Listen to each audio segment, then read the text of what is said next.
AI ఏదో ఒక భూతము ఒక ఆకాశం నుంచి ఊడిపడుతున్న ఆర్మగెడాన్ అలాంటి ఫీలింగ్ వస్తోందండి. ఏదన్నా ఒక కొత్త చేంజ్ వస్తున్నప్పుడు ఫస్ట్ వచ్చేటప్పుడు రెసిస్టెన్స్ ఉంటుంది. ఆర్జీవి గారు ఎప్పుడు ఒక మాట అంటూ ఉంటారు దట్ ఇంకా అయిపోయింది మ్యూజిక్ ఇండస్ట్రీలో కూడా అదే మ్యూజిక్ క్రియేట్ చేసి ఇచ్చేస్తుంది, 30 సెకండ్లలో పాట వచ్చేస్తుంది, అందరికీ ఉద్యోగాలు పోతాయి, అందరు వృత్తులు పోతాయి అని చెప్పి మీరు నమ్ముతారా శ్రీధర్ గారు? 60 to 70% క్రియేటివ్ పీపుల్ ఎవరైతే క్రియేటివిటీ అంటున్నారో వాళ్ళంతా కొట్టుకుపోతారు. ఒక టూల్ ని వాడుకునే అంత సత్తా మనలో ఉండాలంటే మనం ఆ టూల్ కంటే కొంచెం పైన ఉండాలి కదా. అలాంటి మనుషులు ప్రపంచంలో ఎంతమంది ఉంటారు సుమారుగా యాజ్ అ పర్సెంటేజ్? వాటిని దాటి ఆలోచించగలిగి ప్రోగ్రామింగ్ చేయగలిగే సత్తా ఏ మనిషికి లేదు. Highest level of creativity comes from that highest level of emotion which is nothing but your intuition. Map of consciousness అని ఒక ఇది ఉంటుంది. 400 కంటే బిలో ఉంటే కనుక మనిషి యొక్క ఎనర్జీ మొత్తం డిప్లీట్ అయిపోతుంది. ఎలాన్ మస్క్ ఎగ్జాంపుల్ ఎందుకు వాడామంటే ఆయన ఎప్పుడైతే అసలు ఏ విధమైన డేటా అండ్ ఎవిడెన్సెస్ లేవో ఆ టైంలో సాహసాలు చేశాడు. ఆయన సవాల్ చేసి ఇలా ఎందుకు అవ్వకూడదు అన్నాడు. ఆర్జీవి గారు చెప్పినట్టు ఆయన ఫ్రీడమ్ ఎంజాయ్ చేశాడు. ప్రపంచవ్యాప్తంగా చేయబడింది ఏంటంటే పవర్ కోసం కానీ లేకపోతే కనుక డబ్బు కోసం కానీ ఇలాగ చాలా అథారిటీస్ వచ్చి మనుషులను తొక్కి పెట్టేసినాయి. ఇప్పుడు ఆల్మోస్ట్ ఏఐ హ్యూమనైజ్ అయిపోయింది. హ్యూమన్ బీయింగ్స్ కి అసలు రిలేషన్షిప్స్ సొసైటల్ బాండ్స్ అన్ని పోతాయా శ్రీధర్ గారు? 2003-4 దగ్గర జరిగింది కూడా మనం చూద్దాం. ఈ మొత్తంలో వచ్చేటప్పటికి వర్చువల్ సమాజాలు మాత్రమే బలిష్టంగా తయారైనాయి. వర్చువల్ సమాజాల్లో హ్యూమన్ టచ్ అనేది ఉండదు. మనిషి ఇండివిజువల్ ప్రయాణం ఎటువైపు అవుతుంది? సెల్ఫ్ సస్టెనెన్స్ వైపు వెళ్తుందా, ఎక్స్పాన్షన్ వైపు వెళ్తుందా, లేక రెజల్యూషన్ వైపు వెళ్తుందా? అసలు హ్యూమన్ ఎవల్యూషన్ లో మనిషి ఒకళ్ళొకళ్ళు కనెక్ట్ అయిపోయేసి వాళ్ళ యొక్క ఎక్స్పాన్షన్ చేసే పరిస్థితి ఎంతకాలం జరగల. దేవుడు, రిలీజియస్ ఇన్స్టిట్యూషన్స్ వీటికి ఏమవుతుందండి ఏఐ కంప్లీట్ గా ఫుల్ స్ట్రెంగ్త్ తో మనకి కనిపించిన తర్వాత మనుషులు నమ్మకాల ద్వారా కోల్పోతున్నాం అనే భావనకు వచ్చే అవకాశం త్వరలో ఉందండి. Welcome to this healthy journey with Swapna, exclusive గా మీ సుమన్ టీవీలో.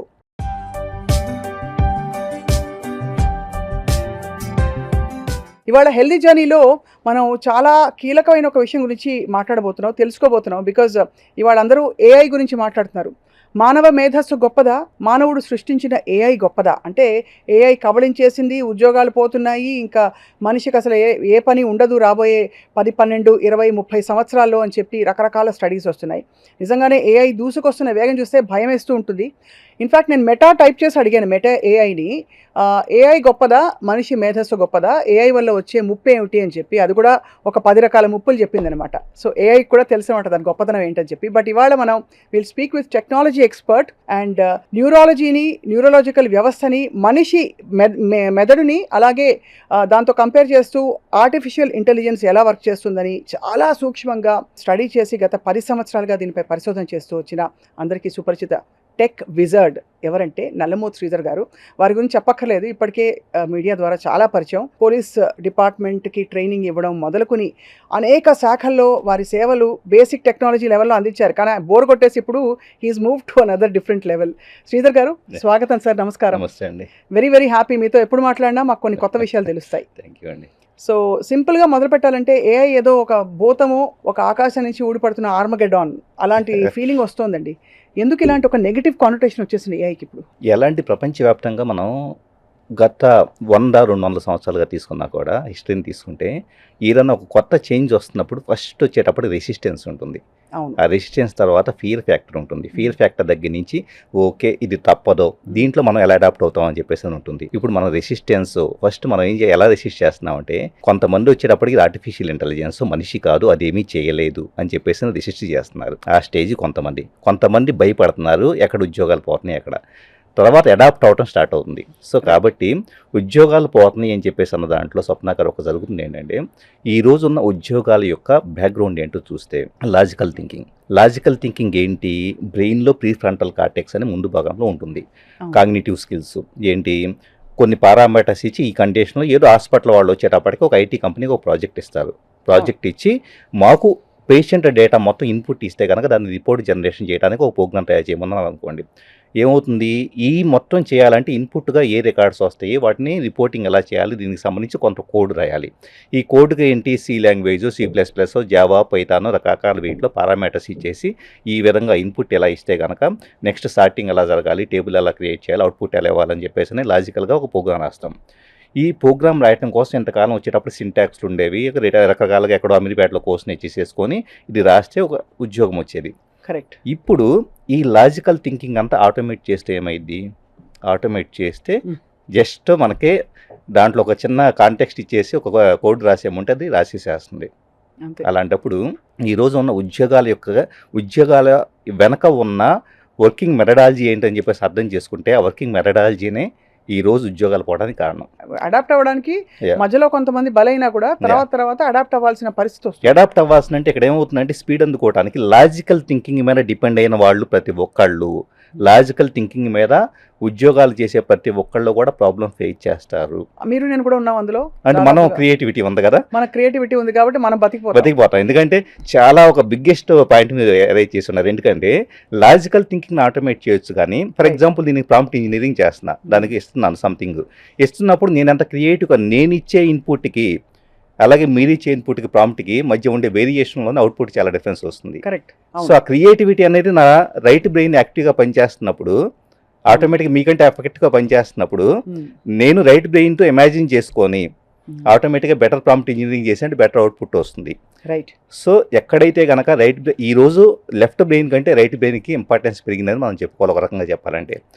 అది చాలా మంచి పరిణామం. Because Yeah. I think creative ఎక్కడో చదివాను, we need more poets and singers and Exactly. Artist in the world అని చెప్పి, అందంగా తయారవ్వాలి ప్రపంచం అంటే. ఆర్జీవి గారు ఎప్పుడు, మీకు కూడా ఆయన బాగా ఫ్రెండ్ Yeah. కాబట్టి చెప్తున్నాను, ఓ మాట అంటూ ఉంటారు దట్ ఇంకా అయిపోయింది మ్యూజిక్ ఇండస్ట్రీలో కూడా, ఫర్ ఎగ్జాంపుల్ సినిమా ఇండస్ట్రీలో కూడా మనకి టెక్నీషియన్స్ అక్కర్లేదు, అదే మ్యూజిక్ క్రియేట్ చేసి ఇచ్చేస్తుంది, Yeah. 30 సెకండ్లలో పాట వచ్చేస్తుంది, అవును. అందరికీ ఉద్యోగాలు పోతాయి, అందరు వృత్తులు పోతాయని చెప్పి. మీరు నమ్ముతారా శ్రీధర్ గారు అది? ఖచ్చితంగా అండి. ఎందుకంటే మీరు ఏవైతే ఆర్జీవి గారు క్రియేట్ చేసిన పాటలన్నీ నేను విన్నాను. 100% చాలా వరకు 60 to 70% క్రియేటివ్ పీపుల్ ఎవరైతే క్రియేటివిటీ అంటున్నారో వాళ్ళంతా కొట్టుకుపోతారు. బట్ ఇప్పుడే మీరు క్రియేటివిటీ రైట్ బ్రెయిన్ వాళ్ళకి పని ఉంటుందని చెప్పారు. ఎలాంటి పని? నాకు కావాల్సిన అవుట్పుట్ తీసుకురాగలిగేంత వరకే. నేను ఆర్టిఫిషియల్ ఇంటెలిజెన్స్ని ఎంత ఎఫెక్టివ్గా వాడుకోవాలో అలా వాడుకోవడానికి సంపన్నిగా ఒక 10 మంది కావాలి. 100 మంది నాకు క్రియేటివ్ కంటెంట్ క్రియేట్ చేసేవాళ్ళు అవసరం లేదు. అక్కర్లేదు. అవును. దాన్ని వాడుకునే వాళ్ళకి మాత్రమే పని ఉంటుంది. సో మీ క్రియేటివిటీ వాడుకోవడం ఎలా అని తెలుసుకునేంత అంతే. వరకు పరిమితం. అదొక టూల్ వచ్చింది. ఆ టూల్ వచ్చేటప్పటికి లెఫ్ట్ బ్రెయిన్ వాళ్ళకంటే కూడా రైట్ బ్రెయిన్ వాళ్ళకి బాగా కనెక్ట్ కాగలుగుతుంది. మ్మ్. నేను నా యొక్క ఎమోషన్తో నా యొక్క నేరేట్ చేసుకుంటే, ఉదాహరణకి నేను ఒక స్టోరీ టెల్లింగ్ అనేది ఒక క్యారెక్టరైజేషన్ చేయాలి. నేను ఫలానా ఒకప్పుడు చందమామ కథల్లో చదువుకునేవాళ్ళం. ఒక రాజు రాత్రి మారు వేషం వేసుకొని అలాగ రోడ్డు మీద వెళ్తూ ఉంటే కనుక ఒక అరుగు మీద పడుకున్న ఒక అతను చేశాడు. ఇంత నేరేషన్ చేసుకుంటా వెళ్ళి లైటింగ్ ఎలా ఉంది, అక్కడ ఏమి మనుషులు ఉన్నారు, ఇదంతా కూడా నేరేట్ చేసుకుంటూ వెళ్ళగలిగితే, అంత ఇమాజినేషన్ క్యాపబిలిటీ ఉంటే అది అద్భుతాలు చేయగలుగుతుంది. అది లేకపోతే ఏమవుతుంది? ఫర్ ఎగ్జాంపుల్ మీరే ప్రాంప్ట్ ఇంజనీరింగ్ చేయాలనుకుంటున్నారు, మీది ఓన్లీ లాజికల్ థింకింగ్, మీకేమి తెలియదు. సింపుల్గా 2 లైన్లు ఇచ్చి సీన్ క్రియేట్ చేయమంటే 100 రకాలు ఇస్తుంది. దాంట్లో ఒకటి కూడా మీకు కనెక్ట్ కాదు, మీ థీమ్ కనెక్ట్ కాదు. మ్మ్. సో ఏఐని వాడుకోవటానికి క్రియేటివిటీ ఉన్నవాళ్ళు అద్భుతంగా వాడగలుగుతారు. మ్మ్.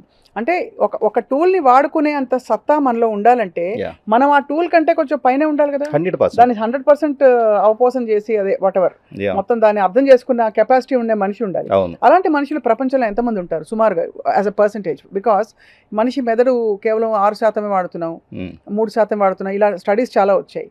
సో ఎంతమంది ఆ హ్యాండ్ఫుల్ ఆఫ్ పీపుల్ ఉంటారు? 2 రకాలుగా చెప్పుకోవాలంటే, ఇప్పుడు మనం సరే క్రియేటివిటీ గురించి మాట్లాడుకున్నాం కాబట్టి, ప్రపంచవ్యాప్తంగా గత 1940 తర్వాత ఎప్పుడైతే ఇండస్ట్రియల్ రెవల్యూషన్ వచ్చిన తర్వాత మనిషిని వచ్చేటప్పటికి ఒక ప్రొడక్టివ్ మెషిన్, నువ్వు ఇంత కష్టపడితే ఇంత సంపాదిస్తే నీకు వాల్యూ ఉంటుందనే టైప్లో తీసుకొచ్చి ఉన్నారు.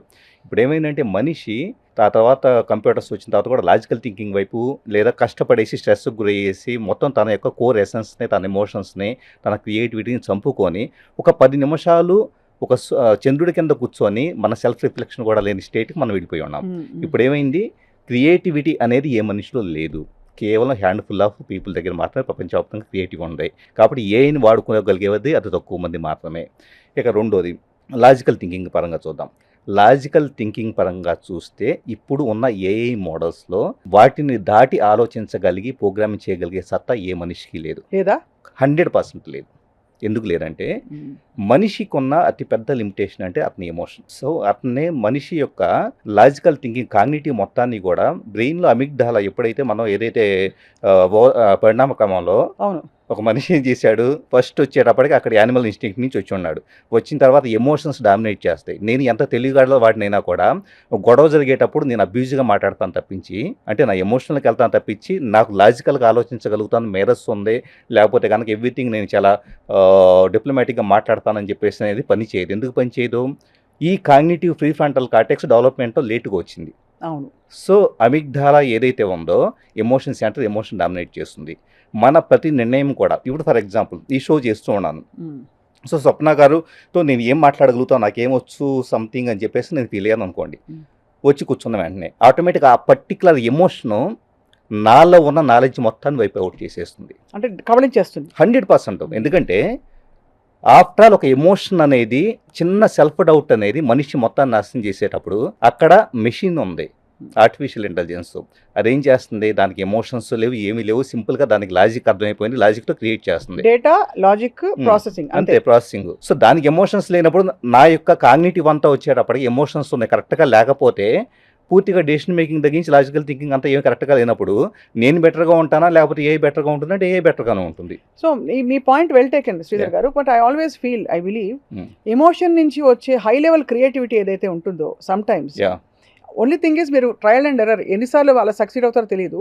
చాలా వరకు అమిగ్డాలా హైజాక్ అయిపోతుంది. ప్రేమలో పడ్డప్పుడు ఇన్ఫాక్ట్ జరిగేది అమిగ్డాలా హైజాక్ అట, సైకాలజిస్ట్ చెప్తారు. So highest level of creativity comes from that highest level of emotion which is nothing but your intuition, which is not logical గా మీకు ఇండే 2-dimensional రియాలిటీలో ఉండడం కంటే హయ్యర్ థింకింగ్ నుంచే యోగులు ఋషులు వాళ్ళందరూ కూడా దివ్య దర్శని అవన్నీ చేశారని చెప్పి దర్శనం చేశారు. చెప్పింది చాలా అద్భుతమైన పాయింట్ అండి. ఎందుకంటే మీరు అన్నది చాలా కరెక్ట్. కానీ ఎలాంటి ఎమోషన్స్లో రెండు ఉంటాయి.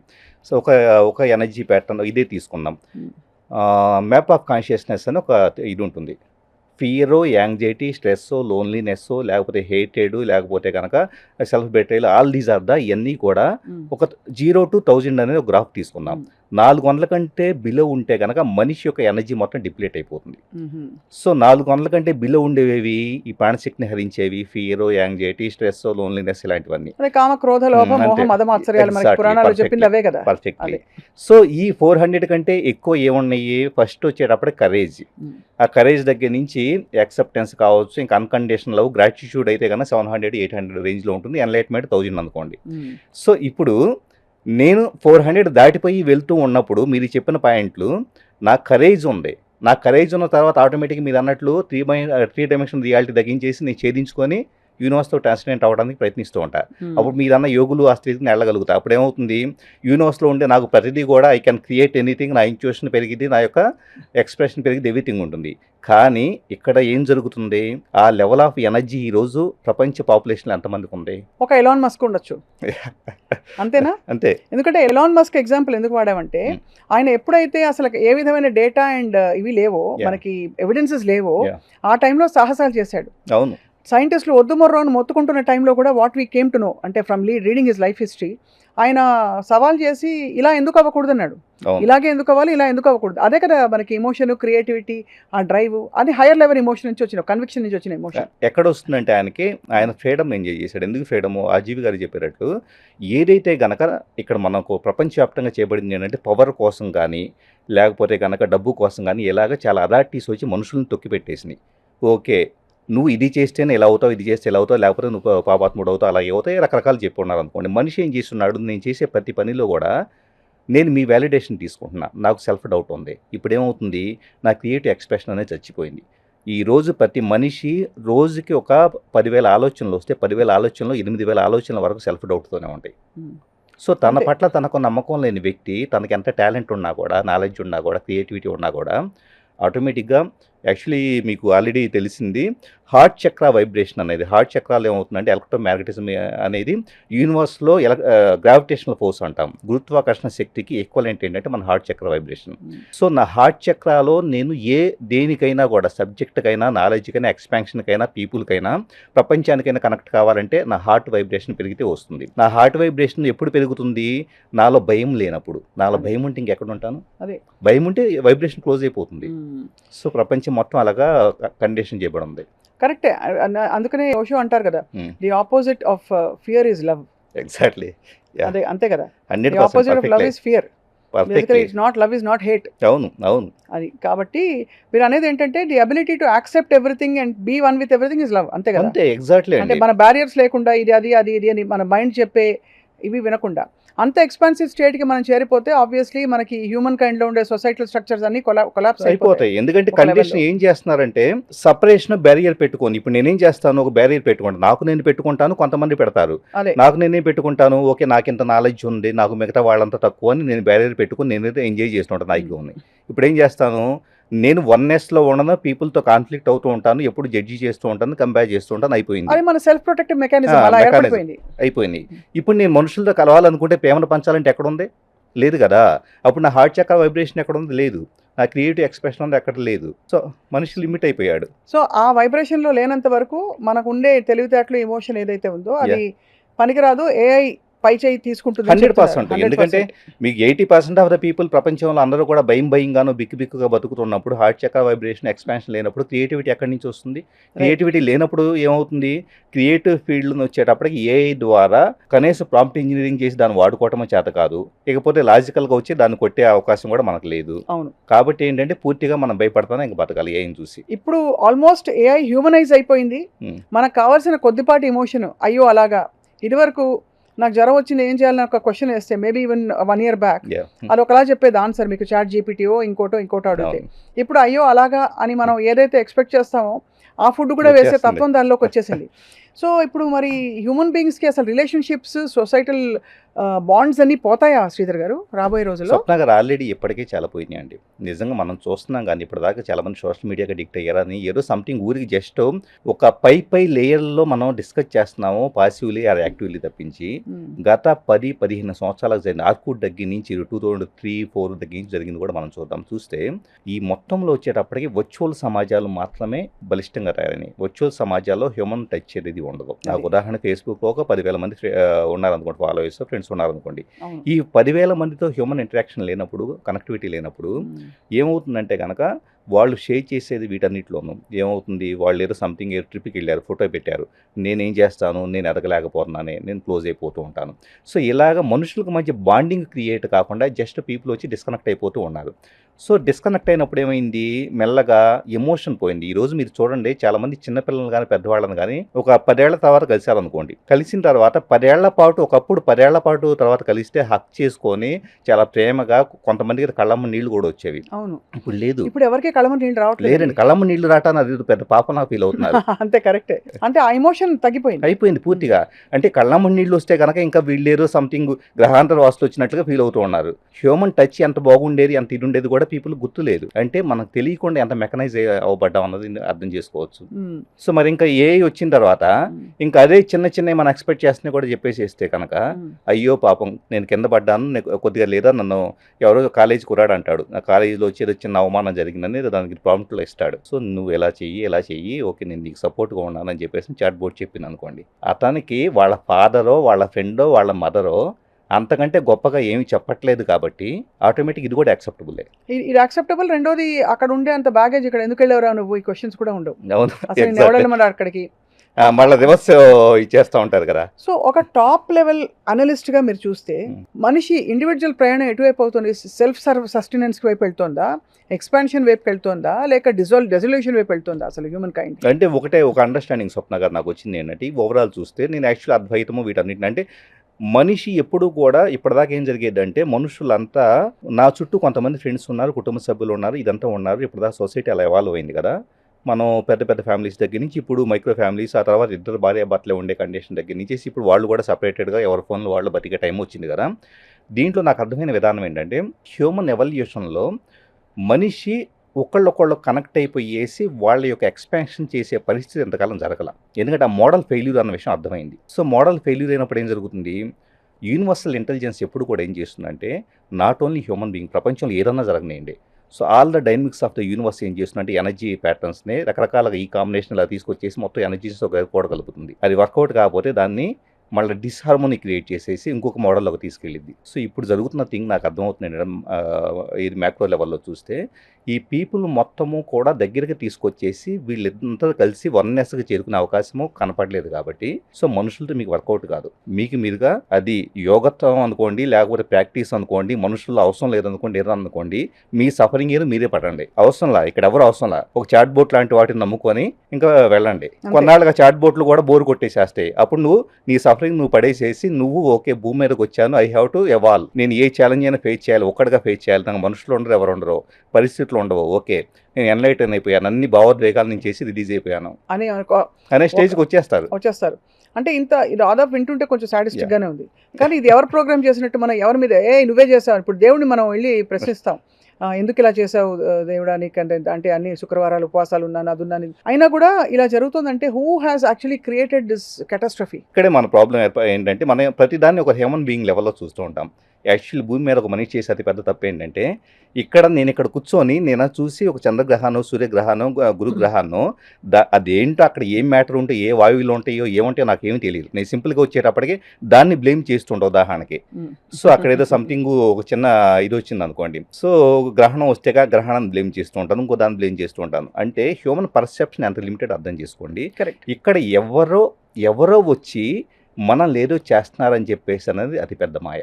ఎందుకంటే యూనివర్స్లో యాజ్ ఏ సింగిల్ పర్సన్గా మనం చూద్దాం. ఇక్కడ ఈ రూమ్లో కూర్చొని మన ఇద్దరం ఈ విధంగా మాట్లాడుకుంటూ ఉన్నప్పుడు నెక్స్ట్ జూమ్ అవుట్ చేసుకుంటే వెళ్ళిపోతే మ్యాక్రో లెవెల్కి వెళ్తే కనుక ఇదే క్షణంలో ఎన్నో గ్రహాల్లో ఎన్నో రకాల పరిణామాలు ఫేస్ చేస్తూ ఉంటాం. అదేదో మనకే మనం అన్ని ఆపాదించుకుని ఎగ్జాక్ట్లీ మన సెంటర్ పాయింట్ ఇంకా మనం ఎక్కడ ఉన్నాం, మనం యాక్చువల్ మ్యాక్రోలోకి వెళ్ళిపోతే ఎక్కడ ఉండం. కానీ మనం ఏం చేస్తున్నాం అంటే కెమెరా లెన్స్ని ఇట్లా జూమింగ్ చేసినట్లుగా మన మీదే దేవుడు ఫోకస్ చేశాడు, మనల్ని శిక్షిస్తున్నాడు, మనల్ని ఏదో చేస్తున్నారు. ప్రపంచం మొత్తం కూడా ఇప్పుడు మనది అయిపోయింది అనుకోండి, ఇది నా ఒక్కడ సమస్య కాదు అనుకున్నాం అనుకోండి, ఏఐ వచ్చింది, మనం ఏం చేస్తాం, ఒక గ్రూప్ కాన్షియస్నెస్లోకి వెళ్తాం. ఓకే మనుషులందరూ కూడా టెస్టింగ్లోకి వెళ్ళారు, అసలు మనుషులకి ఏంటి మరి మిగతా జీవజాతులు కూడా టెస్టింగ్ ప్రతి క్షణం గ్రౌతూనే ఉన్నాయి. మీరు అన్నది 100% రైట్. ఆ గ్రూప్ కాన్షియస్నెస్ ఏదైతే చెప్తున్నారో, అంటే మనుషులందరూ కూడా ఒకళ్ళు పోలిన ఒకళ్ళ ఇండివిజువాలిటీ కాకుండా ఒక సినర్జీ వచ్చే పరిస్థితులకు వెళ్తాం, అంతేనా?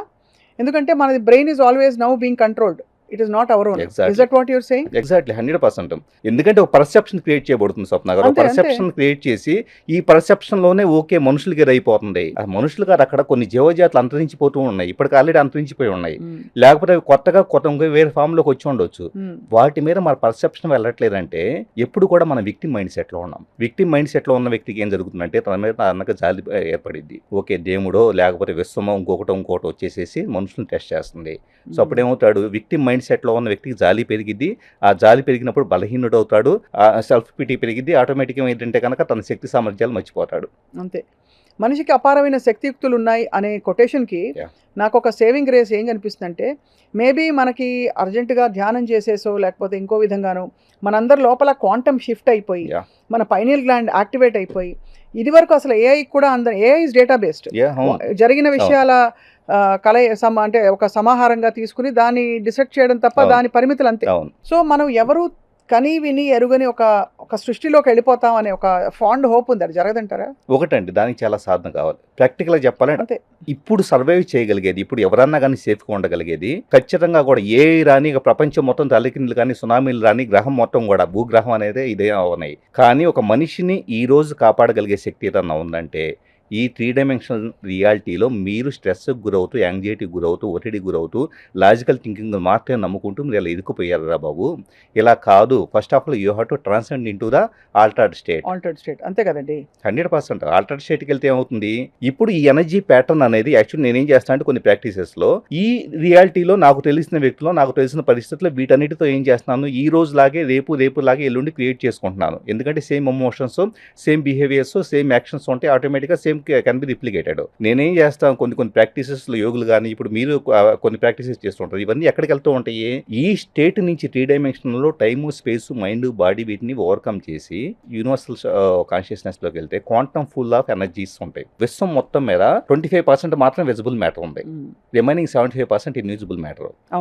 75%లో 10% వచ్చేటప్పుడు dark energy, 25% dark matter. So వీటన్నిటిలో మనం చూసే వీటిని ఎప్పుడు మనం ఎక్కడే రియాలిటీలో అది కూడా ఈ మొత్తం దీంట్లో 25%లో మనం చూసేది మన చుట్టూ ఉండే మన పక్కన ప్లాట్లో వాళ్ళు, మన కొలీగ్స్, మన ఫ్రెండ్స్ తిప్పి కొడితే 100 మంది ఉంటారు అంతే.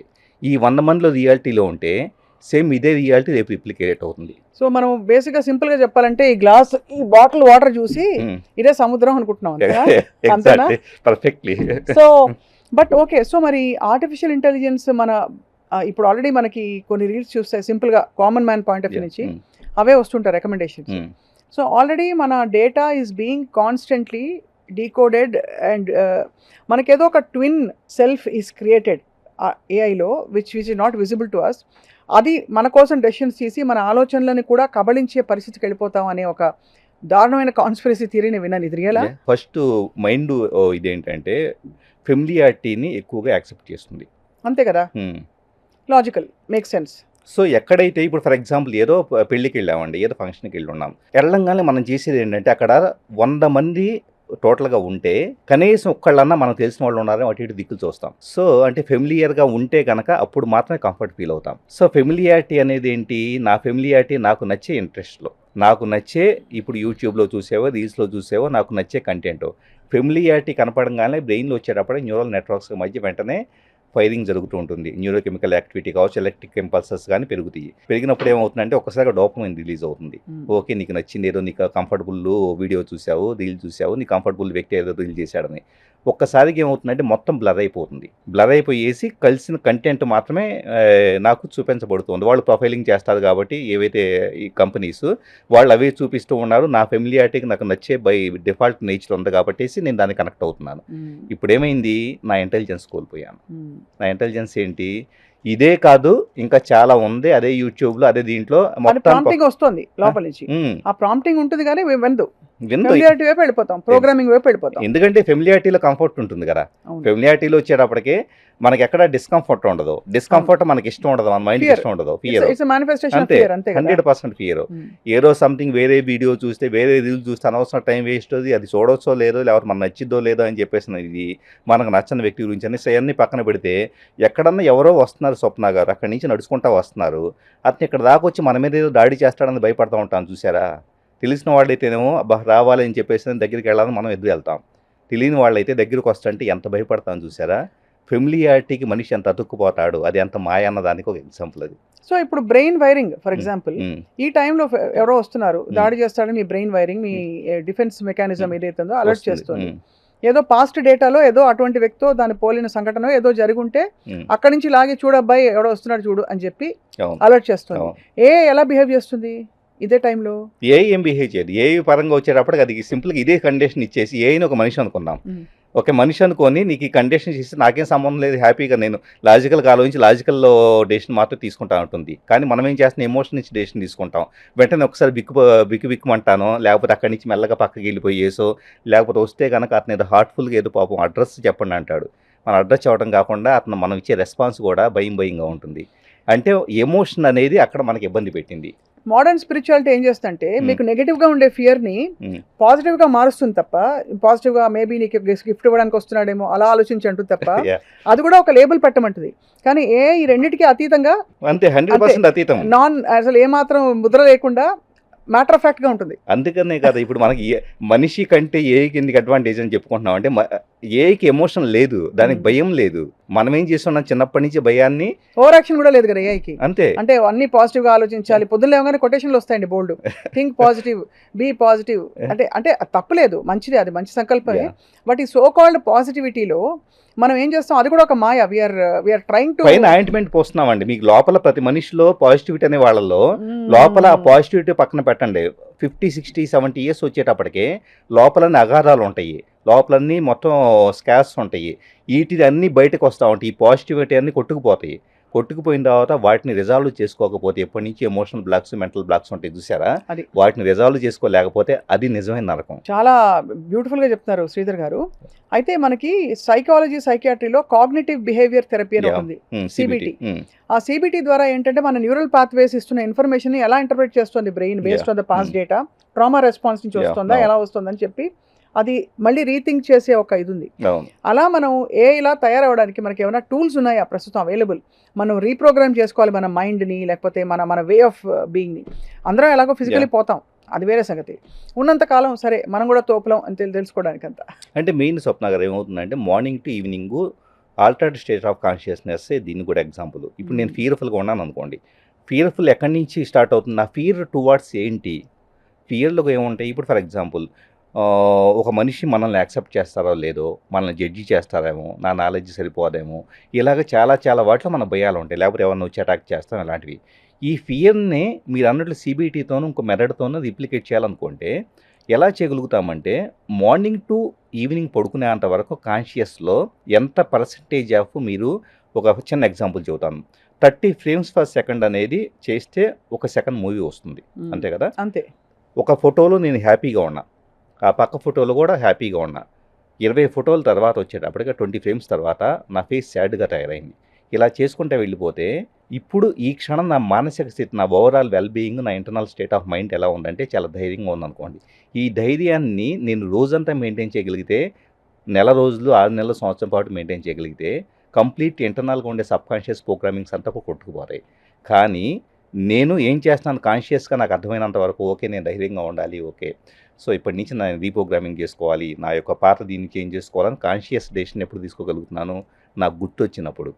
అంటే టోటల్ అవైలబుల్ అయిన టైం ఫ్రేము, దీంట్లో number of frames per second, వీటన్నిటిలో నేను మార్చుకోవాలనుకునే ప్రయత్నం ఎంత ఉందంటే కనుక ఒక అట్లీస్ట్ 0.1% కూడా ఉండదు. మరి మిగతా 99.9% ఏదైతే ఉందో అది వచ్చేటప్పుడు భయంగా ఉంటే ఏం మార్చగలుగుతాం? కొత్తగా క్రియేట్ చేయొచ్చు తప్ప పాతదాన్ని పట్టి మనం పిండి పట్టి తిప్పి దాన్ని బండకేసి బాధినా కూడా అది అక్కడే ఉంటాం. ఇప్పుడు మీరు అన్నట్లు సిబిటి ఏంటి, it's a kind of practice. ఇప్పుడు దాకా ఏం చేస్తున్నాం, భయాన్ని ప్రాక్టీస్ చేస్తున్నాం. ధైర్యాన్ని ప్రాక్టీస్ చేయాలంటే భయాన్ని రోజంతా ప్రాక్టీస్ చేసిన అంత దానికంటే కూడా ఎక్కువ టైం ప్రాక్టీస్ చేయాలి. దాన్ని భయాన్ని పట్టి చీల్చి పారదోలడం కాదు, ధైర్యాన్ని సృష్టించుకోవాలి. ఎగ్జాక్ట్లీ అది. So that is again altered consciousness, altered state of consciousness. దానికి ఏంటి శ్రీధర్ గారు టూల్స్? ఫర్ ఎగ్జాంపుల్ ఇది సైన్సా మిస్టిసిజమా అంటే చెప్పలేము. ఇది ఏంటి మనకి యోగులు ఇచ్చిన జ్ఞానమా లేక శ్రీధర్ గారి ఫార్ములానా అంటే లేదు సైంటిఫిక్గా మనం మాట్లాడుతున్నాం అంటే ఐ కాంట్ టెల్. కానీ చెప్పండి దానికి ఏంటి టూల్స్ ఏంటి? మనిషి ఎమోషన్ని అధిగమించి టాప్ యాంగిల్ నుంచి చూడగలగడం అనేది ఒక సిచ్యువేషన్ని. మెయిన్ ఏమవుతుందంటే 13 to 20 hertz brain wave pattern తీసుకుంటే బేటా స్టేట్ ఆఫ్ బ్రెయిన్ వేవ్స్లో ఉంటాం. ఇప్పుడు అలర్టెడ్ స్టేట్లో ఎవరో ఏదో చేస్తారు, లేకపోతే ఇప్పుడే నిర్ణయం తీసుకోవాలి, వీటన్నిటిలో ఉంటాం. సో దీని నుంచి 13 to 20 హెర్ట్జ్ అంటే నేను టెక్నికల్గా చెప్పిన తర్వాత ప్రాక్టీస్ చెబుతాను. ఆ అలర్టెడ్ స్టేట్ నుంచి మెడిటేషన్లో మనం వెళ్ళేది ఏంటంటే 9 to 13 హెర్ట్జ్ అనే ఆల్ఫా స్టేట్లోకి వెళ్తాం. మెడిటేషన్ అందుకే చాలా మంచి ఏముంది, మెడిటేషన్లో brain wave pattern slow down అవుతుంది. అలాగే 9 to 13 కాకుండా ఇంకాస్త డీప్ మెడిటేషన్కి వెళ్తే థీటా స్టేట్కి వెళ్తాం 4 to 9 హెర్ట్జ్కి మధ్య. సో బ్రెయిన్ బాగా స్లో డౌన్ చేసుకుంటే దేని గురించి ఏ సమస్య గురించి ఆలోచించకుండా కామ్ డౌన్ అయితే దానికోసం మనకి చాలామంది ప్రాణాయామం అంటారు, రకరకాల ప్రాక్టీస్ చేస్తారు. లేకపోతే కొన్ని మెథడ్స్ ఏంటంటే 100 నుంచి రివర్స్ కౌంట్ చేసుకోవడం. 100 వెంటనే 99 కాకుండా 100 ఒక 10 seconds గ్యాప్ ఇచ్చేసి 99 మెల్లగా ఏమవుతుందంటే 80కి వచ్చేటప్పుడు స్లో డౌన్ అయిపోయింది. సో ఇంకొకటి దీంట్లో మిస్ అయ్యాను, ఏది 95 మిస్ అయ్యానంటే అవసరంలా, దాన్ని గుర్తుపెట్టుకుని మళ్ళీ చెప్పాల్సిన పనిలా. అక్కడ గుర్తు పెట్టుకోవడం అనే ప్రయత్నం చేస్తున్నామంటే మళ్ళీ మీరు హైయర్ బ్రెయిన్ ప్యాటర్న్లోకి వెళ్తారు. అర్థమైంది, అదే అవును. సో సింపుల్లీ ఏంటంటే యాజ్ ఇట్ ఈస్గా తీసుకుంటే ఏదైతే అది అయింది, దాన్నే మనకు ఖచ్చితంగా అప్పచెప్పాలని కూడా లేదు. సింప్లీ స్లో డౌన్ చేస్తున్నాం. ఇప్పుడు ఏమైందంటే ఆటోమేటిక్గా brain wave pattern slow down అయిపోతుంది. లేదా మెడిటేషన్ చేయొచ్చు. లేకపోతే నైట్ టైం పడుకోబోయే ముందు 9:30, 10 o'clock ఆ టైంకి వచ్చేటప్పటికి brain wave already slow down అవుతుంది. ఈవినింగ్ 6 నుంచే పీనియల్ గ్లాండ్లో వచ్చేటప్పటికి మెలటోనిన్ అని న్యూరోకెమికల్ రిలీజ్ అవుతుంది. సో స్లో డౌన్ అయినప్పుడు అప్పటి నుంచి కళ్ళు మూసుకొని పూర్తిగా ఒక టైప్ ఆఫ్ ఈ క్షణం మీరు ఎక్కడున్నారో కాకుండా ఏదో బీచ్లో ఉన్నట్లు ఇమాజినేషన్లోకి వెళ్ళిపోతే ఏమవుతుందంటే అది హిప్నటిజంలో చేస్తారు ఇవన్నీ. సో వీటిలో ఏమవుతుందంటే బ్రెయిన్ వేవ్ స్లో డౌన్ అవుతుంది. సో అక్కడ ఏంటి సబ్ కాన్షియస్లోకి అప్పుడు డైరెక్ట్ డోరు సబ్ కాన్షియస్ మైండ్లోకి పూర్తిగా వెళ్ళిపోయేసి లోపల వాటిని చేంజ్ చేసుకోవచ్చు. సో మన ఎన్వైరన్మెంట్ లోపల ఎప్పుడైతే మనం ప్రతి బిట్ చేంజ్ చేయగలిగామో, ఆ ఫ్రేమ్స్ అన్ని ఒక్కొక్కటి మార్చుకుంటూ పోయామో, అది కంటిన్యూస్ గా చేస్తే altered state of consciousness is possible, achievable 100% అండి. But now the question remains, మనం అది చేస్తూ బిజీగా ఉన్న టైంలో ఏఐ ఇంకా కొత్త పుంతలు తొక్కి ఇంకా 10 రెట్లు ముందుకు వెళ్ళిపోతుంది ఎలాగో పోటీ అని చెప్తారా? అంటే ఇప్పుడు మనం ఇంకొక థింగ్ అండి, ఒక చిన్న స్వప్న గారు, ఏఐని మనం ఏం చేస్తున్నామంటే ఒక ఫ్రాగ్మెంట్గా తీసుకొని ఒక పెద్ద కేక్లో ఒక చిన్న ముక్కను తీసుకొని ముక్క గురించి అనలైజ్ చేస్తాం. ఏఏ కాదు, ప్రపంచంలో మనం దేని గురించి మాట్లాడుకోవాల్సి వచ్చినా ఏం చేస్తాం అంటే హోల్నెస్లోంచి ఒక చిన్న పీస్ని తీసుకొని దాని గురించి మాట్లాడతాం. సో అప్పుడేమైంది, అదే పెద్ద సమస్యలా కనపడిద్ది. యాక్చువల్లీ హోల్నెస్లో వచ్చేటప్పటికి నిజంగా మనల్ని మనం కోల్పోతే ఏఐ లాంటివి ఎన్ని వచ్చినా కూడా పెద్ద సమస్య కాదు. మనిషి వచ్చి ఈ ఫీర్ఫుల్ దగ్గర నుంచి బయటికి వెళ్ళిపోతే, అందుకని ఏంటంటే ఏఐ గురించి భయపడే వాళ్ళు ఫస్ట్ మైండ్ఫుల్నెస్, నువ్వు చేస్తున్న ప్రతి క్షణాన్ని ఎంజాయ్ చేయి. ఏఐ కంటే ఇంకా పెద్ద పెద్ద సమస్యలు వచ్చినా కూడా బతకగలుగుతారు. సూపర్. అండ్ ఎంత బతికినా ఎంత గొప్పగా బతికినా ఫైనలీ ఒక రోజు వెళ్ళాల్సిందే. అంతే, అది 100%. కూడా అంటే ఇది ఫిలాసఫీ కాదు కానీ నాకు ఇక్కడ బ్యూటీ ఏం కనిపిస్తుంది అంటే మనకి క్వాంటమ్ ఫిజిక్స్, స్పిరిచువాలిటీ, మన పురాణాలు వేదాలు చెప్పిన చాలా నిగూఢమైన రహస్యాలు, ప్లస్ మీరు చెప్తున్న ఇవన్నీ కూడా అంటే ఈ తాత్విక స్వభావం, ఇవన్నీ కూడా సైన్స్ అన్నీ కలిసి ఒక చోటికి ఒక తాటికి వచ్చి మనం ఒక హోలిస్టిక్ అండర్స్టాండింగ్ వస్తుంది. ఇంటర్ కనెక్టెడ్నెస్ అండి. అందుకని నేను ఏంటంటే ఎక్కడ ప్రాబ్లం స్టార్ట్ అయిందంటే, ఒక మనిషి డాక్టర్ దగ్గరికి వెళ్తే కార్డియాలజీ అంటారు, డయాబెటాలజీ అంటారు, లేకపోతే అదంటారు, న్యూరాలజీ అంటారు, అన్ని ముక్కలు చేసి అక్కడ ముక్కను చూసి భయపడుతున్నారు. కానీ పెద్ద దాంట్లో అవును హోలిస్టిక్ అప్రోచ్ అండి. ఇక్కడ ప్రపంచం కూడా విశ్వం మొత్తం వచ్చేటప్పుడు ఇంటర్ కనెక్టెడ్నెస్ ఉంది. ఈ మూమెంట్కి నిజంగా ప్రాక్టికల్గా కొన్ని ప్రాక్టీసెస్ చేస్తే మీరు యూనివర్స్లో ఎక్కడున్నా కూడా క్వాంటమ్ ఎంటాంగిల్మెంట్ వచ్చేటప్పటికి ఎక్కడో ఉన్న వ్యక్తిని ఇక్కడి నుంచి మీ థాట్స్ని చేంజ్ చేయగలుగుతారు. అంత శక్తి మనిషికి ఉంది. 100%. అంటే థాట్ ట్రాన్స్ఫరెన్స్ ఇస్ రియల్. 100%. మెదడులో ఏముందో మనం ఎలా చేస్తాం అది అంటే క్వాంటమ్ ఎంటాంగిల్మెంట్ ఏమవుతుందంటే, ఇప్పుడు ఒకే ఫ్రీక్వెన్సీలోకి రిజనేట్ అయ్యేలాగా అవతల వ్యక్తి కొన్ని ఇన్స్ట్రక్షన్స్ ఇస్తాం. అంటే వాళ్ళు కంపల్సరీ యాక్సెప్టెన్స్ మోడ్లో ఉండాలి, వాళ్ళు రెసిస్ట్ చేయకూడదు. అది అంతే. మనకు కూడా లేదు, మనకు పవర్ ఉండాలి. మనకు పవర్ ఉండాలి, కానీ పవర్ దాని ద్వారా యూజ్ చేసింది ఏంటంటే ప్రాబ్లమాటిక్. అంటే యూనివర్సల్ కొన్ని లాస్ ఉంటాయి. అదే యూనివర్సల్ లాస్ కి విరుద్ధంగా వెళ్ళేవి నిలబడవు. నిలబడదు. అది టెంపరీగా వర్కౌట్ అవుతుంది, కానీ తర్వాత చాలా ప్రాబ్లం ఉంటాయి అవి. ఎందుకంటే మీరు థాట్ ట్రాన్స్ఫరెన్స్ ఇచ్చే కదా, మైండ్ కంట్రోల్ అంటే ఇంకా అంతే. అవును. సో చెప్పండి. సో థాట్ ట్రాన్స్ఫర్ ఏంటంటే, ఇప్పుడు నేను ఫర్ ఎగ్జాంపుల్ మీరు యూఎస్లో ఉన్నారు, మీ థాట్స్ నేను ఇన్ఫ్లుయెన్స్ చేయాలి అంటే కనుక ఫస్ట్ మీ యాక్సెప్టెన్స్ తీసుకొని మీరు రెడీగా ఉంటే కనుక నేను కొన్ని బేసిక్ ఇన్స్ట్రక్షన్స్ ఇస్తాను. ఫస్ట్ మీ బ్రెయిన్ వేవ్స్ను స్లో డౌన్ చేస్తాను. ఇండ్యూషన్ అని చెప్పేసి ఒక మెథడ్ ఉంటుంది. దాంట్లో ఏం చేస్తానంటే, ఇందాక నేను చెప్పినట్లుగా ఒక స్టేట్ ఆఫ్ కాన్షియస్నెస్లో తీసుకెళ్తాను. ఆ ఫ్రీక్వెన్సీలోకి వచ్చిన తర్వాత నేను కూడా మీకే సేమ్ ఈక్వలెంట్ ఫ్రీక్వెన్సీలోకి వచ్చేసి నా వాయిస్ కానీ, నేను మీకు పంపించే వాట్సాప్లో ఏదో పంపించే మెసేజ్ కానీ దాంట్లో రెజినేట్ అయ్యేలా చేస్తాను. చేసినప్పుడు ఏమవుతుంది, మీరు యాక్సెప్టెన్స్ తీసుకుంటారు. ఎలా అయితే సెల్ ఫోన్ మీరు పేరు క్వశ్చన్ మార్క్ ఇస్తున్నా అలా పేరు చేసుకుంటారు. ఆటోమేటిక్గా మీకు కంప్లీట్ ఎదుటి వ్యక్తి ఆలోచన మొత్తం ఇన్ఫ్లుయెన్స్ చేయొచ్చు. ఇది మీరు హ్యూమన్ టు హ్యూమన్. ఏఐ ఏం చేయబోతోంది మన అలా ఆ విధంగా మన థాట్స్, మన చుట్టూ నానో పార్టికల్స్ ఉన్నాయి. ఇవన్నీ చాలా విన్నానండి, తెలియదు, మీరు టెక్నాలజీ ఎక్స్పర్ట్ కాబట్టి. మన చుట్టూ నానో పార్టికల్స్ ఉంటాయి, దాని ద్వారా కాన్స్టెంట్ గా మన డేటా వెళ్ళిపోతుంది ఎక్కడికో అని. ఎవరి దగ్గరికి వెళ్తుంది, వాళ్ళు ఏం చేసుకుంటారు, అది క్వశ్చన్. అంటే ఒకటండి, ప్రతిదీ కూడా వాస్తవంగా ఇక్కడ ఉన్న ఇన్విజిబుల్ ఫీల్డ్ ఉంది. ఇన్విజిబుల్ ఫీల్డ్లో ఏం చేస్తున్నా, రేడియో వేవ్స్ తీసుకోండి. రేడియోనో లేకపోతే సెల్ ఫోన్ కనుక్కునేంత వరకు కూడా ఇక్కడ గాలి ద్వారా, స్పెక్ట్రమ్ ద్వారా వచ్చేటప్పటికి కమ్యూనికేషన్ చేయొచ్చు అన్న విషయం తెలియదు. సో ఒక టూల్ని యూజ్ చేసుకోవాలి అంటే కనుక దాన్ని రిసీవ్ చేసుకోవడం చేత కావాలి, దాన్ని ట్రాన్స్మిట్ చేయడం, రిసీవింగ్, ఈ రెండు ఉంటే మాత్రమే ఏ ఇన్ఫర్మేషన్ అయినా, నానో పార్టికల్స్ అయినా ఏ ఇన్ఫర్మేషన్ అయినా పనిచేస్తుంది. అసలు రిసీవింగే చేత కాదు, ట్రాన్స్మిటింగే చేత కాదు. ఇప్పుడు నేను ఫర్ ఎగ్జాంపుల్ మీరు హిప్నటైజం చేస్తున్నారు, ఇందాక నేను చెప్పినట్టు, లేకపోతే కనుక క్వాంటమ్ ఎంటాంగిల్మెంట్ ఏదో సంథింగ్ నా థాట్స్ని చేంజ్ చేయాలని చూస్తున్నారు. నేను ట్రాన్స్మిటింగ్ మోడ్లోనే లేదు, సరెండరెన్స్ మోడ్లోనే లేదు. నేనేం చేస్తున్నాను, రెసిస్ట్ చేస్తున్నాను, రిజిడ్గా ఉన్నాను. ఇక మీరు నన్ను ఏం చేయగలుగుతారు? సో ట్రాన్స్మిషను ఏ ఇన్ఫర్మేషన్ అయినా, అది మనుషుల్లో ఉండే థాట్స్ బయోఫోటాన్స్ లాగా కణాలకు మధ్య, శరీరంలో కణాలకు మధ్య బయోఫోటాన్స్ అని కమ్యూనికేషన్ ఉంటుంది. అదైనా కానీ ఎక్కడుండే ఇన్విజిబుల్ ఎనర్జీ కానీ, ఇన్విజిబుల్ వైబ్రేషన్ ఫ్రీక్వెన్సీ లోపల ఉండేది కానీ, ఇదంతా కూడా దీనిని ట్యూన్ చేయగలిగే ఇంకొక వ్యక్తో, ఇంకొక పదార్థమో, ఇంకొక పరికరమో ఉంటే తప్పించేసి ఇది అప్పటిదాకా ఎందుకు పనికిరానిదిగానే ఉంటుంది. అంటే ఐఫోన్ హై లెవెల్ చార్జర్ పెట్టుకుని మనకి సరిగ్గా పోర్ట్ సరిగ్గా లేకపోతే ఎలా అయితే ఉంటుందో మనం అలా ఉంటాం ఆ పోర్ట్లు. 100%. కానీ మరి మొత్తానికి ఎందుకు ఇంత గగ్గోలు పెడుతుంది ప్రపంచం? మరి మనం ఇంత ఏఐ ఏదో అయిపోతుంది మనం అని చెప్పి ఒక 5 ఏరియాలు చెప్పండి శ్రీధర్ గారు. అంటే ఒకటండి, నేను యాక్చువల్లీ అంటే దీని నుంచి ఎలా బాగుపడాలి, బయటపడాలనేది అలాంటి సొల్యూషన్స్ అసలు ఎక్స్పెక్ట్ చేయొద్దు. ఎందుకు ఎక్స్పెక్ట్ చేయొద్దు అంటే, ప్రాక్టికల్గా చెబుతున్నానండి, ఏదైనా ఈ చేంజే కాదు, 2000 సంవత్సరంలో Y2K ప్రాబ్లమే తీసుకోండి. ఆ తర్వాత కానీ ఎప్పుడైనా ఏ చేంజ్ అయినా, డైనోసార్లు అంతరించిపోయినాయి అండి.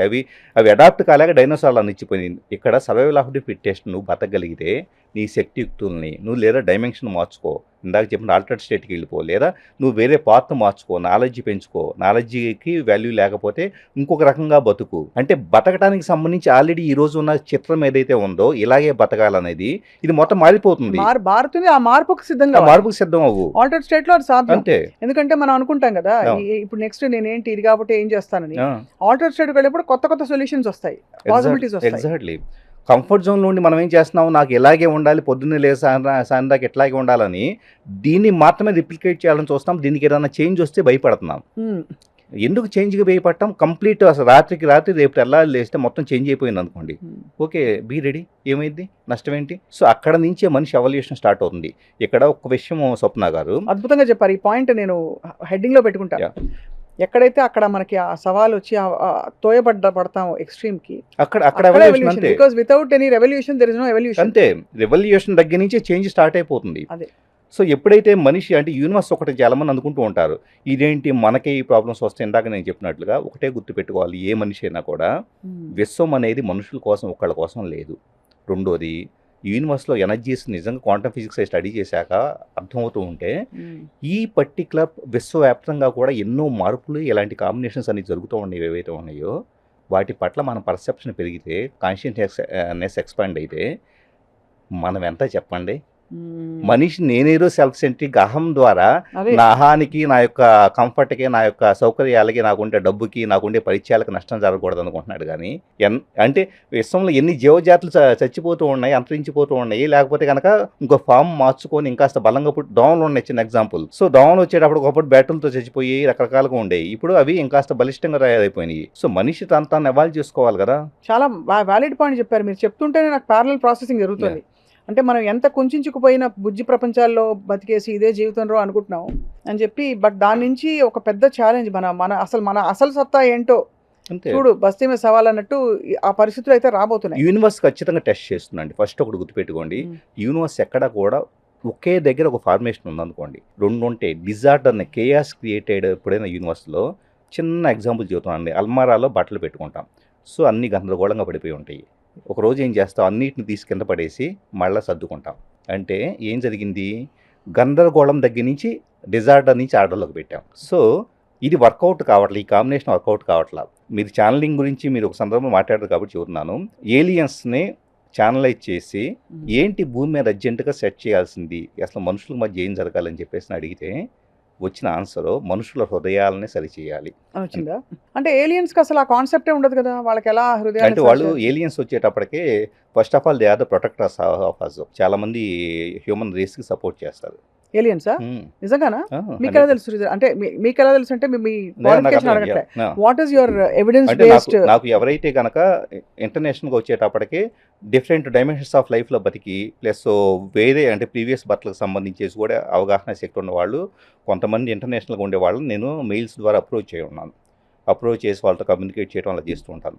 సో, వాళ్ళు ఛానలింగ్ చేస్తూ ఉంటారు. ఛానలింగ్ చేసేటప్పుడు ఏలియన్స్లో ఉండే రేసెస్ వాటిలో మ్యాక్సిమం రేసెస్ వచ్చేటప్పటికే కొంతమంది హెల్త్కి సపోర్ట్ చేసేవి ఉంటాయి. కొన్ని రకాలుగా హ్యూమన్ రేస్ని చాలా ప్రొటెక్ట్ చేస్తారండి. అంటే బేసిక్గా ఇంకా హయ్యర్ లెవెల్ ఆఫ్ కాన్షియస్నెస్ లో హై ఉన్నాయి లెవెల్ ఆఫ్ aliens. కాన్షియస్నెస్. అంటే యూనివర్స్లో ఒకటే గమనించండి, మనం సరే మనుషులుగా మనం లిమిట్ అయి ఉన్నాం కానీ యూనివర్స్లో చాలా థింగ్స్ హ్యూమన్ బీయింగ్నో లేకపోతే ఎత్తనో ప్రొటెక్ట్ చేయడానికి కూడా కొన్ని మెకానిజమ్స్ ఉన్నాయి. పెద్ద సెటర్ లా ఉంది ఇది. మనం ఏదో పెద్ద చిన్న అవార్డు వస్తే మురిసిపోతాం. మనకరే ఈ వారం అవార్డు వచ్చింది రో అని. మీరు చెప్తుంటే ఏ లెవెల్లో మనం హౌ ఇన్సిగ్నిఫికెంట్ అండ్ అసలు వి డోంట్ మ్యాటర్ అని చెప్పేసి. అసలుకి ఒకటండి, ఎక్కడ ప్రతి ఎనర్జీ కూడా ఒకటే.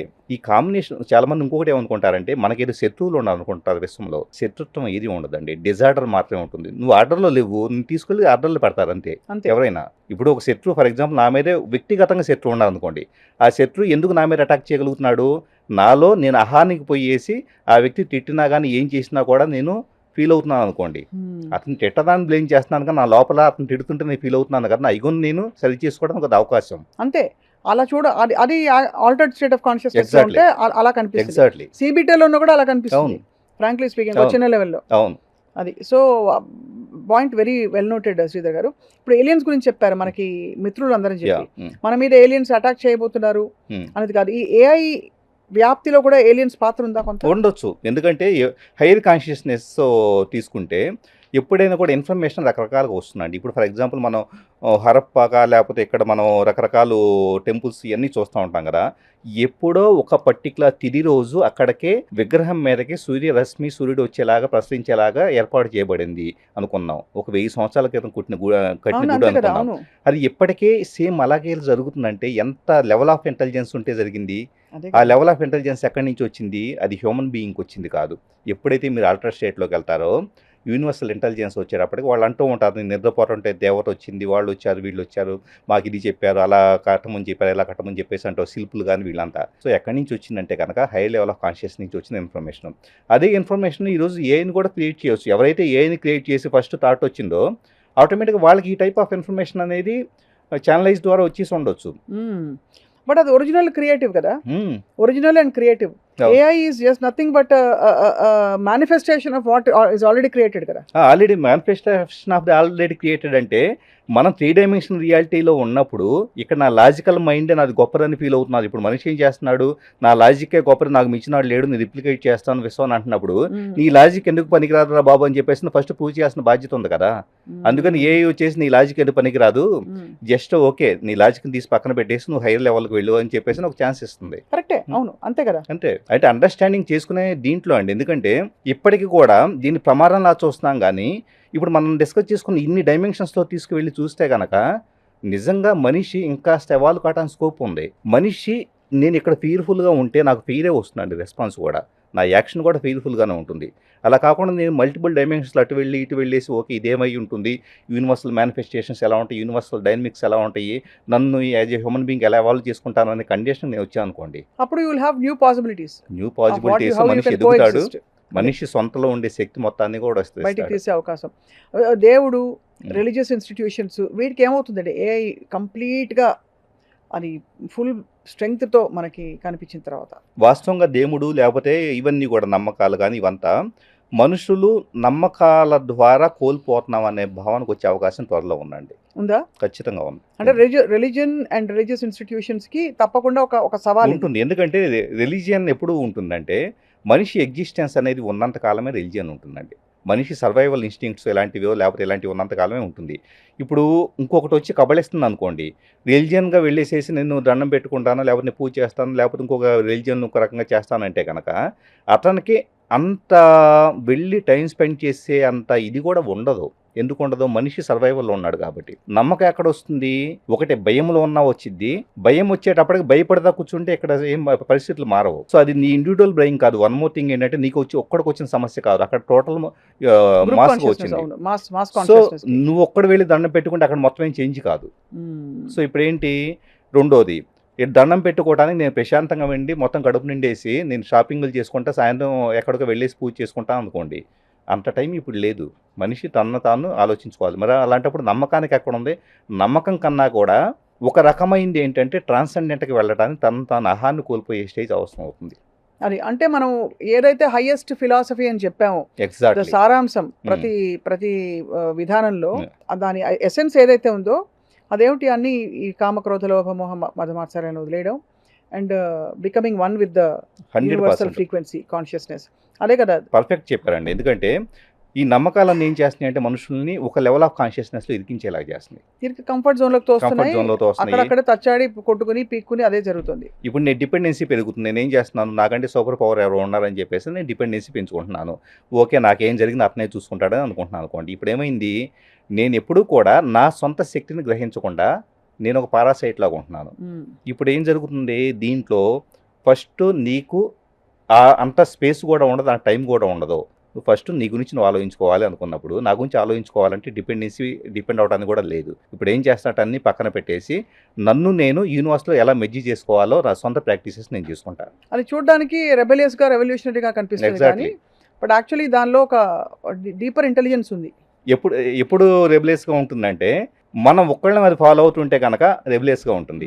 సొసైటీ అంతా ఒక కండిషన్ ఉండి మనం ఒక్కళ్ళం ఉంటే కనుక ఇప్పుడు ఏమవుతున్నాడు, అందరూ అలా వెళ్ళక తప్పదు. ఆల్రెడీ మనం మన కళ్ళ ముందు చూడలేదు శ్రీధర్ గారు, లాస్ట్ 5-10 yearsలో మీరు చెప్పండి, ఎన్నిసార్లు ఎవరింటికైనా భోజనానికి వెళ్ళారు మీరు? లేదు. టైం ఉంది ఎవరికైనా?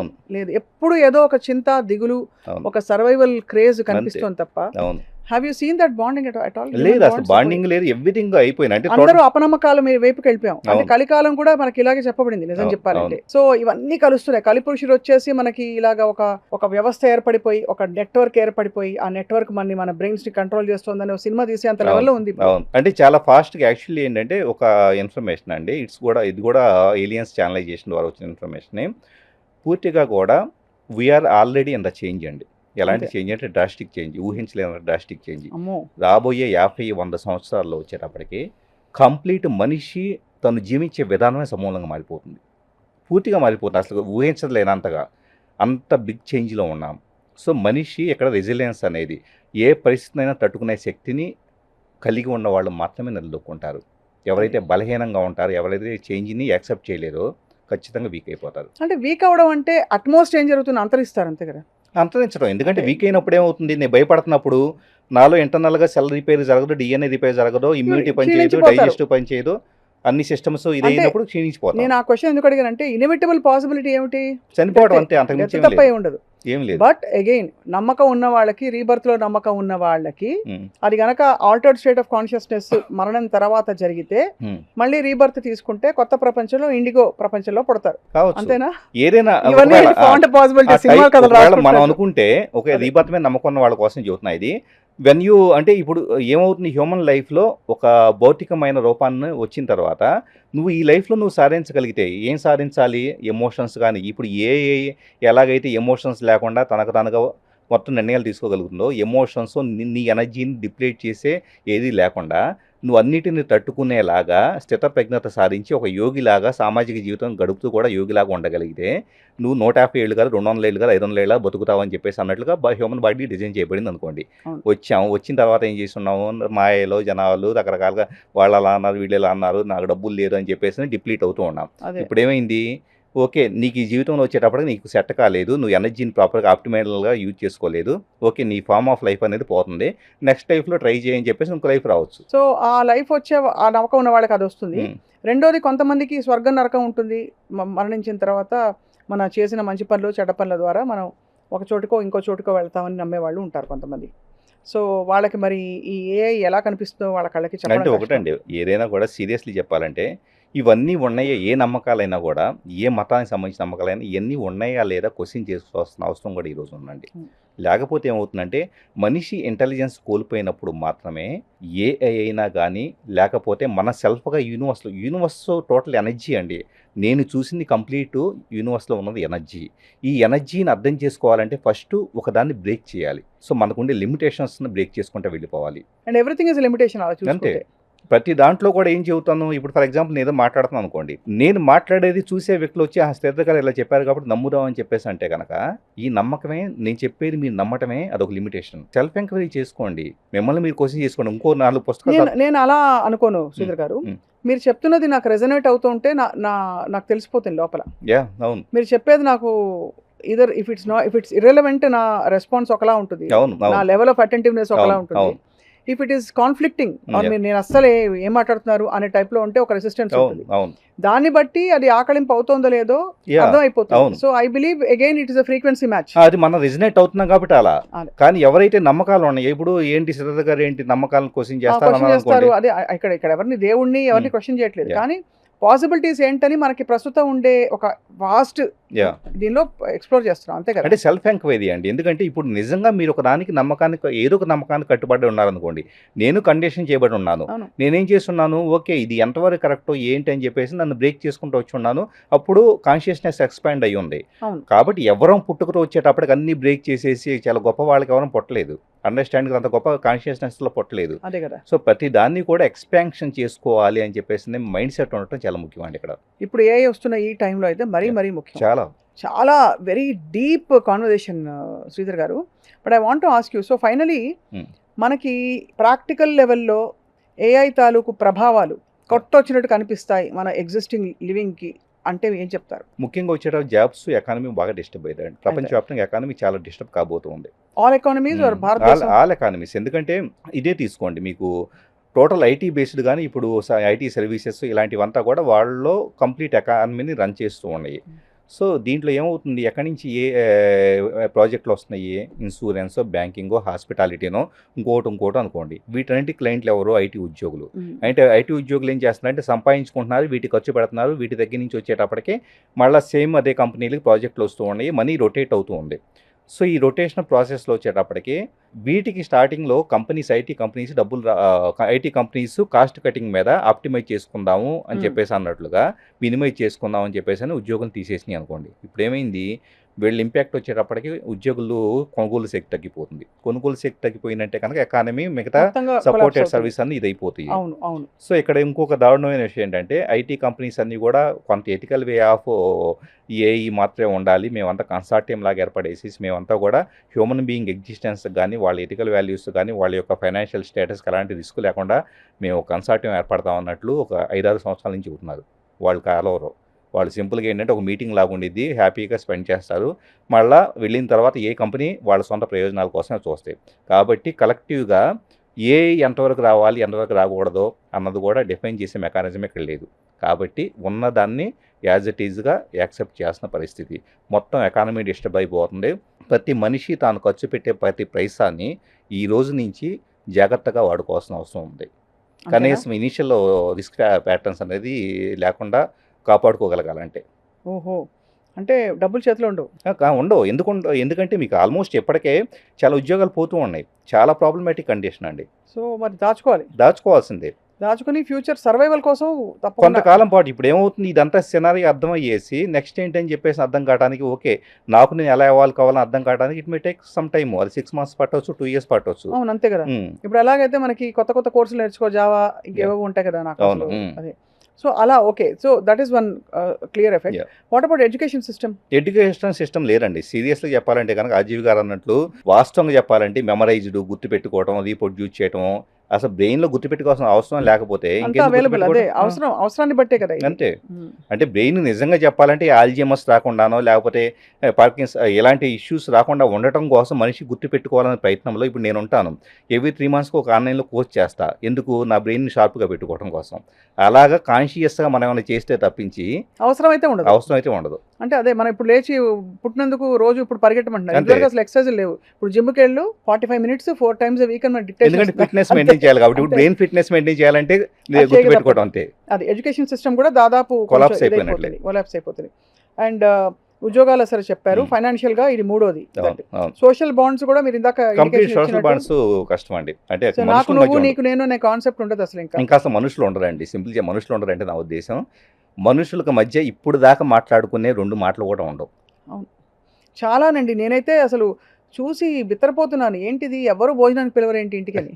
అయిపోయింది కంప్లీట్. చిన్న అల్పంగా అనిపిస్తుంది వినడానికి, కానీ లేదండి అది చాలా పెద్ద సోషల్ ఇష్యూ. అది అంటే ఆ ఫ్యాబ్రిక్, సోషల్ ఫ్యాబ్రిక్ వెళ్ళిపోయిందండి మన మధ్య నుంచి. So it's big change. Sad happy అని చెప్పలేదు. And of course next generation పిల్లలకి బహుశా పేరెంట్స్, పిల్లలు ఇలాంటి సెంటిమెంట్లు కూడా కొంచెం, ఫ్రెండ్షిప్స్ ఇవన్నీ కూడా కొంచెం ఫేడ్ అవుట్ అయ్యే కంప్లీట్ అండి. రాబోయే జనరేషన్స్ అంతా కూడా ఖచ్చితంగా ఇప్పుడు చాలామంది అనుకుంటున్నారండి నెక్స్ట్ జనరేషన్స్ ఎలా బతుకుతాయి అని. అడాప్ట్ అయిపోతారండి. అడాప్టబిలిటీ అనేది హ్యూమన్ బీయింగే కాదు, విశ్వం మొత్తం మీద ఉన్న ఒక గొప్ప నేచర్. అండ్ వీటన్నిటికీ ఏలియన్స్ కూడా ఇన్వాల్వ్ అయ్యి జరుగుతున్న పరిణామ క్రమం ఇది అంటున్నారు. అవును. ఎలా ఉంటారు సార్ ఏలియన్స్? అంటే రూపాన్ని ఇదే మెయిన్ ప్రాబ్లం ఏంటంటే ఎప్పుడు కూడా మన రూపంలో చూడాలని చెప్పేసి అనుకుంటాం. ఇప్పుడు ఏలియన్స్ ఒకవేళ ఎక్కడైనా కానీ ల్యాండ్, ఇప్పుడు అరౌండ్ సెకండ్ వరల్డ్ వార్ టైంలో ల్యాండ్ అయి ఉన్నారు పర్టికులర్ అంటార్కిటికా ప్రదేశంలో. ల్యాండ్ అయినప్పుడు ఓకే వాళ్ళు స్పేస్ షిప్ నుంచి వచ్చారు అని చెప్పేసి ఏదో కొన్ని ఫోటోలు ఇలా వచ్చినాయి. సో మనం ఏం చేస్తున్నాం, ఆ ఫోటోని బేస్ చేసుకుని ఇక్కడి నుంచి ఊహించుకోవడం మొదలు పెడతాం. ఎప్పుడు కూడా name form itself is the limitation of human mind అండి. అది కాబట్టి ఆ ఫార్మ్ ఐడెంటిటీ అవసరం ఉండకూడదు. ఫార్మ్ ఐడెంటిటీ లేకపోతే ఇప్పుడే మనం ఏలియన్స్ని ఛానలైజ్ చేయాలన్నా చేయొచ్చు. ఏది ఆ స్టేట్కి వెళ్తే కనుక అదే ఆ స్టేట్కి వెళ్ళగలగాలి. అది దాని మీద ఫోకస్ పెట్టాలి. Breaking barriers, breaking questioning, starting to question, introspect, and also be aware ఏం జరుగుతుంది మార్పు అని చెప్పి. చాలా thought provoking, engaging, enriching discussion with you. చాలా మీ అపారమైన నాలెడ్జ్కి అండ్ మీ పంచుకున్నందుకు మీకు ధన్యవాదాలు. I look forward to many more discussions. ఇలాగా జరుగుతున్న టెక్నాలజీ మార్పులు ప్లస్ అన్నీ కూడా మనకి జీవితం అంతా ఇప్పుడు హోల్ టెక్నాలజీ, ఫైనాన్స్ విడివిడిగా లేదు. It's all one system. లేదండి, కాన్షియస్నెస్ ని ఎక్స్పాండ్ చేసుకోవాలి. దానికి సంబంధించి ఇలాంటి డిస్కషన్ చాలా జరగాలి కూడా actually. Thank you very much Sridhar గారు. నమస్తే.